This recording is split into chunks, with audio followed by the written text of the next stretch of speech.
Hello students, let's continue our chapter, the chapter nuclei. So today we are going to discuss about the size of the nucleus.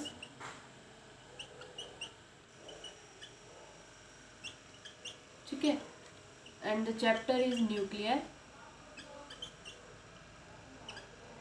तो अगर different method से nucleus के radius के बारे में हम पता लगा सकते हैं, जैसे वन ऑफ द मेथड है Rutherford alpha particle scattering experiment, ठीक है। उससे हम रफ आइडिया ले सकते हैं न्यूक्लियस के रेडियस का, या न्यूक्लियस के रेडियस को ही साइज ऑफ द न्यूक्लियस बोलेंगे, ठीक है। न्यूक्लियस के रेडियस को क्या बोलेंगे? Size of the nucleus. तो अगर कोई अल्फा पार्टिकल, कितनी एनर्जी के अल्फा पार्टिकल्स जा रहे हैं? 5.5 मेगा इलेक्ट्रॉन वोल्ट एनर्जी के अल्फा पार्टिकल गोल्ड फॉइल से स्ट्राइक कर रहे थे, गोल्ड न्यूक्लियस से स्ट्राइक कर रहे थे, ठीक है। तो अल्फा पार्टिकल्स अपनी पाथ चेंज कर रहे थे ना, ठीक है।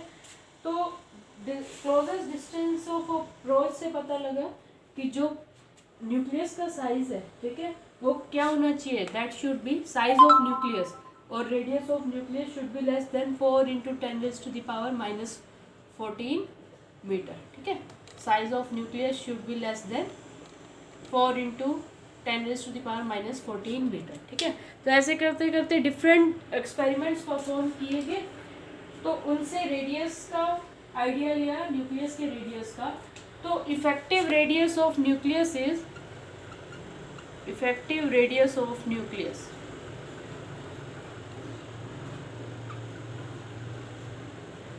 Effective radius of nucleus is equals to R equals to R0 a⁻⁴, ठीक है।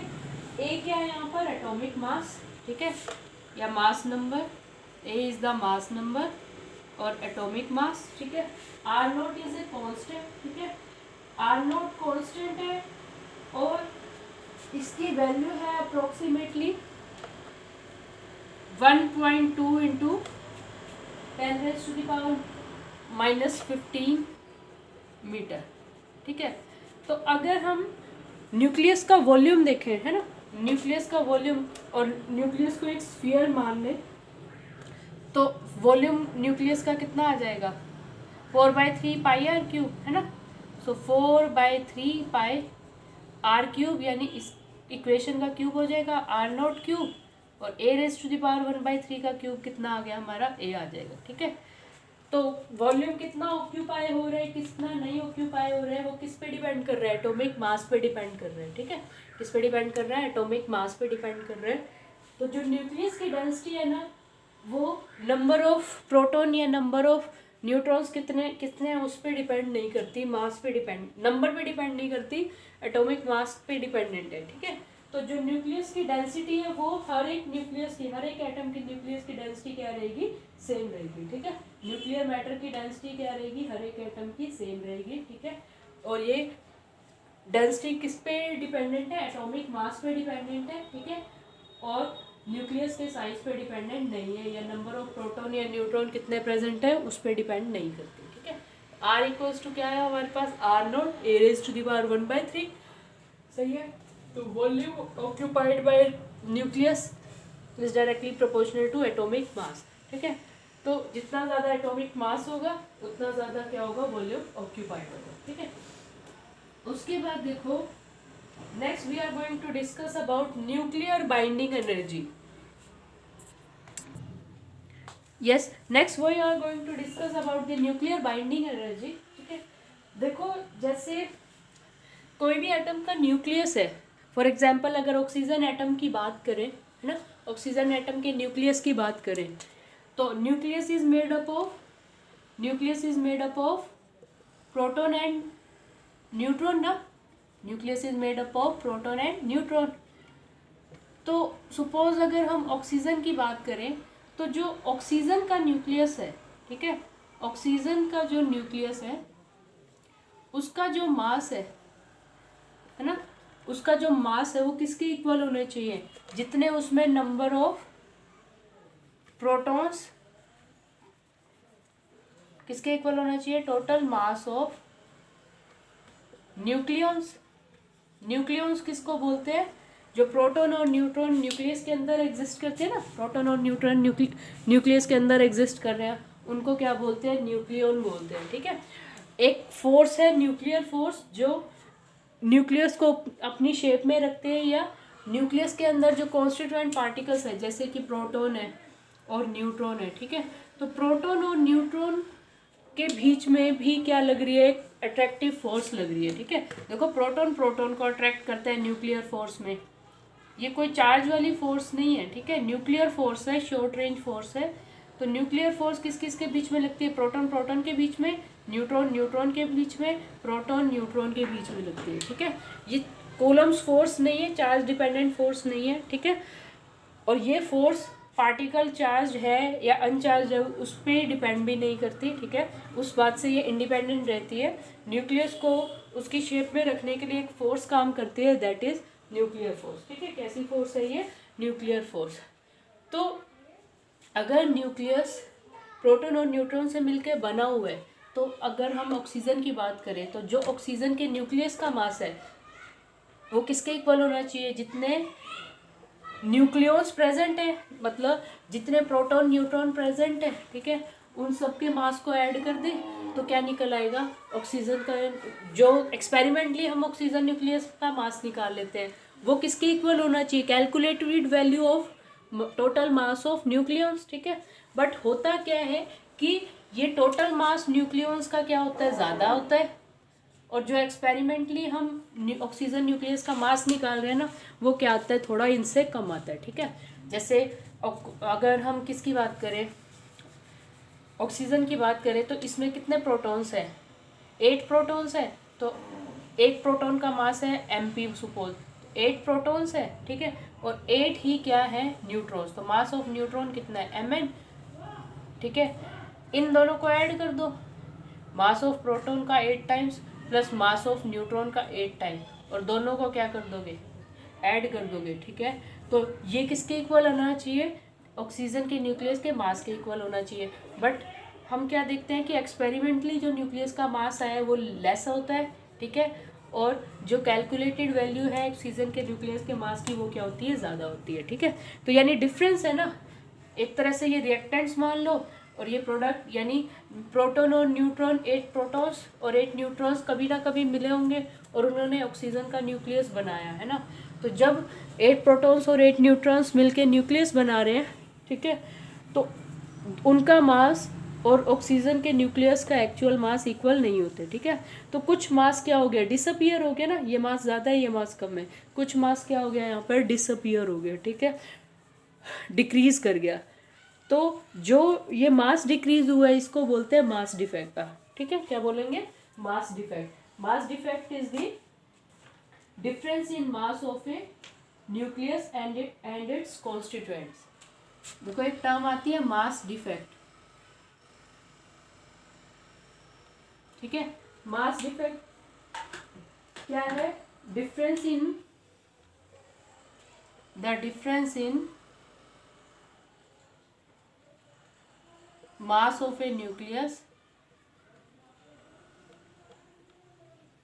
ठीक है, the difference in mass of a nucleus and its constituents।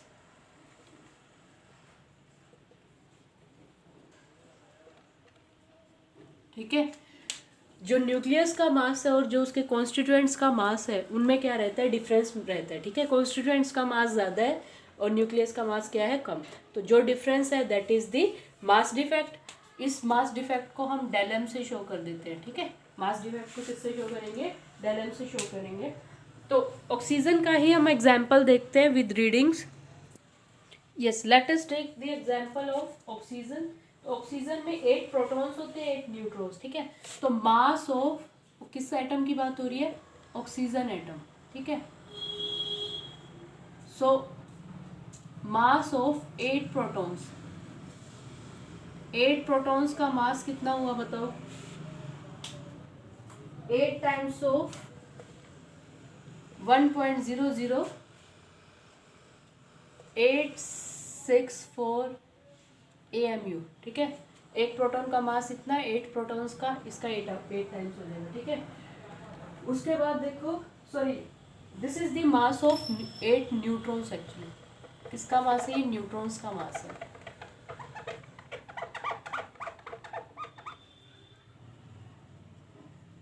ठीक है, मास ऑफ 8 प्रोटॉन्स देखो कितना होगा, 8 times of mass of 1 proton. 1 proton का मास कितना है? 1.00727 AMU। ठीक है, 1.00727 AMU। सही है। मास ऑफ 8 इलेक्ट्रॉन्स भी होंगे। 8 इलेक्ट्रॉन्स का मास देखो, 8 times of mass of 1 electron. 8 electron का मास, 1 इलेक्ट्रॉन का मास इन AMU यूनिट कितना है? 0.00055 AMU। सही है। चलो, अब atomic mass by experiment. Atomic mass, पूरे एटम का मास ऑफ ऑक्सीजन। ठीक है, एटॉमिक मास ऑफ ऑक्सीजन कितना है? 16.0000 AMU। ठीक है, उसके बाद देखो, अगर ऑक्सीजन न्यूक्लियस का मास निकालना है हमें, ठीक है, मास ऑफ ऑक्सीजन न्यूक्लियस। ठीक है, ऑक्सीजन न्यूक्लियस का मास सपोज हम फाइंड आउट कर रहे हैं, तो एटॉमिक मास ऑफ ऑक्सीजन में से क्या सब्ट्रैक्ट करेंगे? मास ऑफ 8 इलेक्ट्रॉन्स। ठीक है, मास ऑफ 8 इलेक्ट्रॉन्स क्या कर देंगे? सब्ट्रैक्ट कर देंगे। तो एटॉमिक मास ऑफ न्यूक्लियस कितना है? 16। इसमें से 8 इलेक्ट्रॉन्स का मास सब्ट्रैक्ट कर दो, यानी 8 times of this value subtract कर दो, तो आपके पास क्या क्वांटिटी बच जाएगी? 15.9956 AMU। 15.9956 AMU। ठीक है, तो ये किसका मास आ गया? Mass of oxygen nucleus. कैसे निकाला? पूरे एटम का मास कितना है? 16। उसमें से इलेक्ट्रॉन का मास, जितने इलेक्ट्रॉन का मास हमने क्या कर दिया? माइनस कर दिया। ठीक है, तो ऑक्सीजन न्यूक्लियस का मास कितना आ गया? 15.9956 AMU। ठीक है, अब हमारे पास देखो टोटल मास ऑफ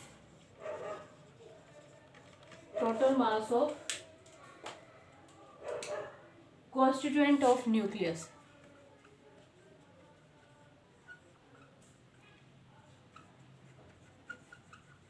ठीक है, total mass of constituent of nucleus कितना है? कॉन्स्टिट्यूएंट्स का मास, यानी न्यूक्लियस के कॉन्स्टिट्यूएंट्स क्या क्या है? Protons and neutrons. इन दोनों वैल्यू को अगर आप ऐड कर दो, कौन कौन सी?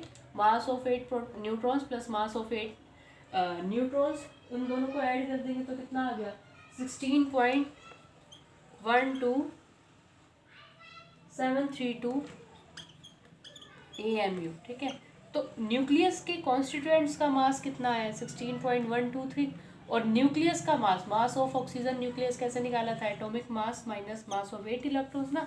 तो ये देखो, ये न्यूक्लियस का mass is less than the mass of its constituents. ठीक है, तो इनमें जो डिफरेंस है, ठीक है, that is the mass defect. Del M कैसे निकालेंगे? Del M that is mass defect. तो जो कॉन्स्टिट्यूएंट का मास है, कॉन्स्टिट्यूएंट्स के, न्यूक्लियस के कॉन्स्टिट्यूएंट्स का मास कितना था? 16.12732 AMU। में से न्यूक्लियस का मास माइनस कर दो, 15.9956 AMU माइनस कर दो। ठीक है, तो क्या निकल आएगा? हमारा मास डिफेक्ट निकल आएगा। समझ लो। ठीक है, तो इसकी अगर इक्वेशन, हम जनरल इक्वेशन लिखें मास डिफेक्ट की, कि कोई हमारे पास एटम है AXZ। ए क्या है? Atomic mass. Z क्या है? उसमें प्रोटॉन्स है। ठीक है, तो इसमें MP suppose mass of proton है। ठीक है, और Mn किसका मास है? मास ऑफ न्यूट्रॉन है। ठीक है, तो मास डिफेक्ट कैसे निकालेंगे? Z times of mass of proton, ठीक है, प्लस A माइनस Z, इसमें क्या होंगे? न्यूट्रॉन्स।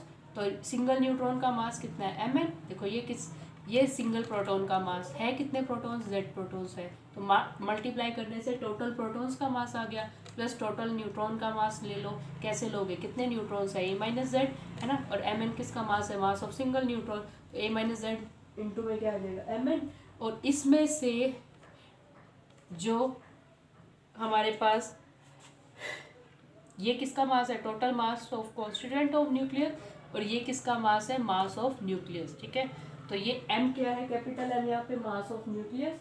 तो ये क्या निकल आया हमारे पास, मास डिफेक्ट निकल आया। ठीक है, मास किसका, कोई भी जो गिवन एटम है उसके न्यूक्लियस का मास। ठीक है, तो ये मास डिफेक्ट निकल आया। ठीक है, तो इसके कोरस्पॉन्डिंग जो एनर्जी रिलीज होगी, है ना, इसके कोरस्पॉन्डिंग जो एनर्जी रिलीज होगी, कितनी एनर्जी रिलीज होगी, E इक्वल्स टू mc²। ठीक है, तो m किसकी जगह हम क्या ले लेंगे यहाँ पे, डेल m। तो यानी जब भी न्यूक्लियाई बना होगा, सपोज ऑक्सीजन का न्यूक्लियाई बना है 8 प्रोटॉन्स और 8 न्यूट्रॉन्स के मिलने से, तब कोई ना कोई अमाउंट ऑफ एनर्जी क्या हुई थी उसमें, रिलीज हुई थी। ठीक है, कोई ना कोई अमाउंट ऑफ एनर्जी उसमें क्या हुई होगी, रिलीज हुई होगी। ठीक है, तो इस एनर्जी को क्या बोलेंगे हम, बाइंडिंग एनर्जी। ठीक है, क्या बोल देंगे, बाइंडिंग एनर्जी।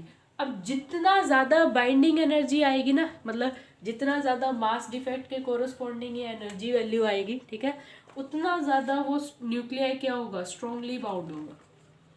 ठीक है, बाइंडिंग एनर्जी से क्या पता चलता है हमें, बाइंडिंग एनर्जी जितनी ज़्यादा होगी ना, यानी इस डेल एम के कॉरस्पॉन्डिंग जितनी ज़्यादा एनर्जी कैलकुलेटेड वैल्यू आएगी, उतना वो न्यूक्लियाई क्या होगा, स्ट्रॉन्ग होगा। उसके जो न्यूक्लियॉन्स है वो क्या होंगे, स्ट्रॉन्गली बाउंडेड होंगे। ठीक है, न्यूक्लियस क्या होंगे, न्यूक्लियाई क्या होंगे, स्ट्रॉन्गली बाउंडेड होंगे। समझ लो। ठीक है, तो स्ट्रॉन्गली बाउंडेड होंगे न्यूक्लियर। तो इस वैल्यू का क्या प्रैक्टिकल इम्प्लीकेशन है कि जितनी ज़्यादा किसी भी न्यूक्लियाई की ये एनर्जी वैल्यू आएगी, ठीक है, उतना ज़्यादा वो न्यूक्लियाई क्या होगा, स्ट्रॉन्गली बाउंडेड होगा। सो यानी जब भी अगर कोई कुछ प्रोटॉन्स और न्यूट्रॉन्स मिलके कोई न्यूक्लिया बना रहे हैं, तो इतनी कॉरस्पॉन्डिंग एनर्जी उन्होंने क्या की होगी, रिलीज की होगी। ठीक है, तो इस एनर्जी को क्या बोलेंगे, बाइंडिंग एनर्जी बोलेंगे। या ऐसे भी बोल सकते हो कि अगर उन न्यूक्लियाई को तुम्हें अलग करना है, प्रोटॉन न्यूट्रॉन्स को अलग करना है, तो इतनी एनर्जी बाहर से सप्लाई करनी पड़ेगी। ठीक है, ऑल्दो ये मेथड से न्यूक्लियस के जो पार्टिकल्स हैं, ये कॉन्स्टिट्यूएंट्स हैं, वो सेपरेट नहीं हो सकते, बट ये फिर भी एक यूजफुल मेथड है ये पता करने के लिए कि कौन सा न्यूक्लियस स्ट्रांगली बाउंडेड है, कौन सा क्या है, वीकली बाउंडेड। तो हम कोई भी न्यूक्लियस ले लेंगे, जैसे ऑक्सीजन लिया, कुछ भी ले लो, हीलियम ले लो, कोई भी ले लो, उसके कॉरस्पॉन्डिंग मास डिफेक्ट देखो। ठीक है, तो जितनी ज़्यादा बाइंडिंग एनर्जी की वैल्यू आएगी, या इस फॉर्मूला में पुट करके जिसकी एनर्जी वैल्यू ज़्यादा आएगी, इस एनर्जी को बाइंडिंग एनर्जी बोलेंगे। और ज़्यादा एनर्जी आने का क्या मीनिंग, वो न्यूक्लियर क्या है, स्ट्रांगली बाउंडेड है, उसके कॉन्स्टिट्यूएंट्स के बीच में जो न्यूक्लियर फोर्स है that is very very strong. ठीक है, उतना ही उस न्यूक्लियस के पार्टिकल्स को अलग करने में ज़्यादा एनर्जी लग जाएगी। सही है, थैंक यू।